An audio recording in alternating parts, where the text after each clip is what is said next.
Alors, Antargaz, nous sommes présents depuis plus de 80 ans sur le territoire français.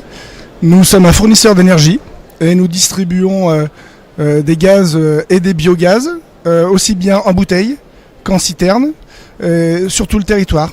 Et on a vraiment ça en commun avec les sapeurs-pompiers, c'est qu'on est présent partout sur tout le territoire, y compris dans le monde de la ruralité. D'accord. Et depuis l'année 2023, nous distribuons aussi des offres sur l'efficacité énergétique.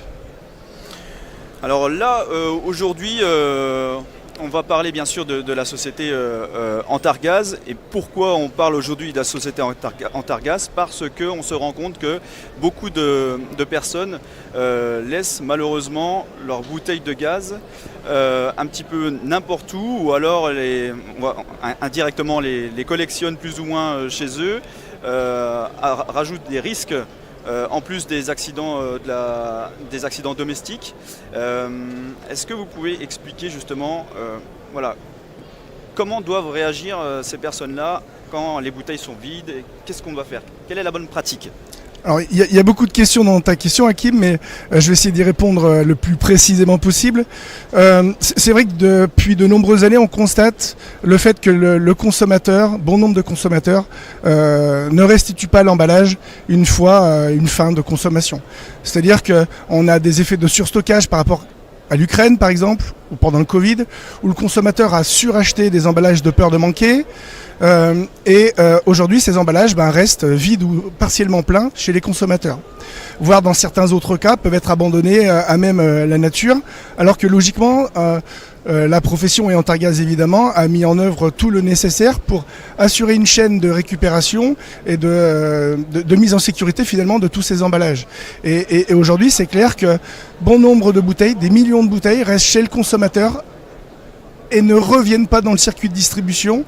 Et ce retour dans le circuit de distribution est très important, ce qui permet aussi d'assurer la sécurité des organes qui constituent la bouteille en elle-même. Donc c'est un fléau, c'est peut-être pas le bon terme, mais en tout cas c'est une vraie problématique pour notre profession et y compris potentiellement pour la vôtre, puisqu'en cas d'incident ou d'incendie notamment chez un particulier, la présence d'une bouteille de gaz mal stockée et surtout non identifiée peut aggraver le phénomène et l'incident et l'incendie du coup.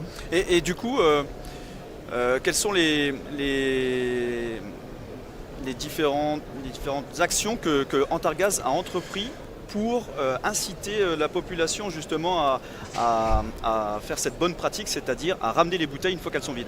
Alors, déjà, depuis de nombreuses années, on agit auprès de notre réseau de revendeurs. Nous avons à peu près 15 000 revendeurs qui sont habilités et qui ont l'obligation contractuelle de récupérer les emballages que les consommateurs pourraient déposer sur leur lieu de vente. Donc, on a essayé de sensibiliser depuis de nombreuses années, comme je te le disais, par des opérations commerciales destinées aux revendeurs, destinées aussi aux consommateurs, avec une monétisation finalement de la restitution de cet emballage. Voilà les opérations de sensibilisation que nous menons. Pour autant, le système de distribution de la bouteille de gaz aujourd'hui est très cadré et devrait permettre normalement un retour naturel par la consignation. Le consommateur, pour son premier achat, consigne l'emballage, c'est-à-dire qu'il y a une sorte de dépôt de garantie, et à la restitution définitive de son emballage, on lui rembourse la somme qu'il avait déposée initialement.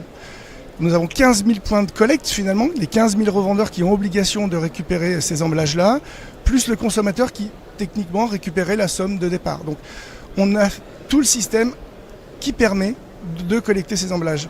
On a juste...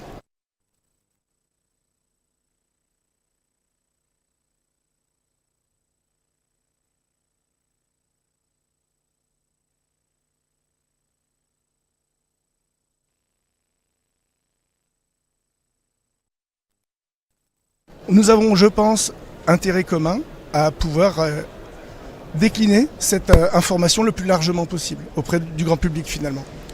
Oui, donc on sait bien, on sait tous que le gaz est très dangereux. Par rapport justement aux accidents domestiques, est-ce que vous avez des chiffres? Est-ce que vous avez pu relever des accidents liés beaucoup à des bouteilles de gaz par rapport à ça, et quel est le risque potentiel par rapport aux bouteilles de gaz? On n'a heureusement pas beaucoup de chiffres parce qu'il n'y a pas beaucoup d'incidents. Le produit est un produit dangereux, mais il est très encadré. La réglementation est faite pour justement limiter ces risques. Et dans la réglementation, il y a justement des éléments de stockage de bouteilles qui sont prescrits et d'autres proscrits. Et notamment stocker les bouteilles de gaz dans des caves, par exemple, ça c'est interdit. Stocker des bouteilles de gaz que l'on n'utilise pas à l'intérieur d'un domicile aussi, ça c'est pour le coup quasiment interdit. Donc si le consommateur est sachant de la réglementation, le risque est très minime. Donc on n'a pas vraiment de chiffres à proprement dire, parce qu'il n'y a pas un accident par an qui est dû à une bouteille de gaz. Le plus souvent, la bouteille de gaz peut être un effet aggravant. C'est un sur-accident finalement, un incendie, la bouteille de gaz dans les flammes, au bout d'un moment, effectivement, ça peut créer de gros dégâts. Mais le produit n'est pas dangereux en tant que tel dès lors qu'on respecte les mesures encadrant son utilisation et son stockage. D'accord. Là, on a parlé justement de l'éventuelle dangerosité de la bouteille de gaz. Par contre, côté environnement, quel impact ça a justement sur l'environnement quand on fait ce genre de... Le fait de ne pas restituer son emballage, finalement, quand on n'a plus d'utilité, ça nous oblige, nous, à en commander des neufs, à les remettre sur le marché, alors qu'une bouteille de gaz, ça a une durée de vie d'à peu près 40 ans. Le consommateur moyen consomme une bouteille et demie par an. Si on ramène sa bouteille une fois consommée, on la remet dans le circuit, on la contrôle. Et donc du coup, on a un bilan carbone bien plus favorable que si on est obligé de commander de nouvelles bouteilles à remettre sur le marché. Donc en ramenant son emballage, on contribue aussi indirectement à cet effort qui est nécessaire aujourd'hui lié à l'environnement. Et accessoirement, ça permet aussi de contrôler ces emballages-là pour un certain nombre, depuis des années dans des garages ou autres. Il est nécessaire qu'on puisse à un moment donné... Dans les camping-cars par exemple. Par exemple, il est nécessaire qu'on puisse les contrôler, effectivement. Les caravanes. Ouais. Et le fond du problème, je pense, c'est que le consommateur ne sait pas qu'il peut ramener la bouteille, il considère qu'elle est à lui, parce qu'il a payé quelque chose au début, alors qu'il suffit simplement qu'il comprenne qu'il suffit juste de la ramener. S'il a encore son bulletin de consigne, on la lui rembourse du montant intégral, et s'il a perdu le document, on a forfaitairement un montant qui lui permet aussi de pas se sentir floué. Alors, je pense que c'est un frein, mais c'est pas le plus important. Le plus important, c'est qu'en ramenant son emballage, on contribue, on a une démarche éco-responsable et on contribue aussi à la sécurité de tout un chacun. Et c'est vraiment ça le message le plus important pour moi sur ce sujet. En fait. C'est très très bien. Et donc, en étant ici, vous faites des messages, on passe un message de sensibilisation, on fait de la prévention. Et par rapport à la collaboration avec les sapeurs-pompiers, donc l'objectif c'est de devenir partenaire. Comment vous voyez justement l'avenir du partenariat avec les sapeurs-pompiers ? On pense qu'on a clairement un objectif qui peut être commun et que l'on veut revendiquer de manière commune en fait. Donc on a récemment pris contact avec Eric Brocardi pour voir de quelle manière on pouvait travailler ensemble. On a gentiment été accueillis ici même. Il est clair que dans les mois à venir, on va travailler ensemble à regarder comment votre force de frappe et la sympathie qu'ont les gens pour ce que vous faites pour nous tous, voir comment on pourrait ensemble sensibiliser le consommateur finalement que en rendant sa bouteille de gaz, il rend service à tout le monde, mais pas qu'à lui, y compris à vous, et il préserve votre sécurité d'une manière certaine en ayant un comportement responsable. Donc oui, on va essayer de communiquer plus largement avec les sapeurs-pompiers de France.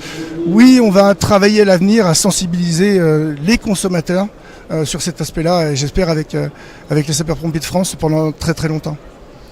C'est très bien, merci beaucoup David. Avant de nous quitter, est-ce que tu as quelque chose à rajouter au grand public? Alors déjà, sur le congrès, où on peut retrouver Antargaz?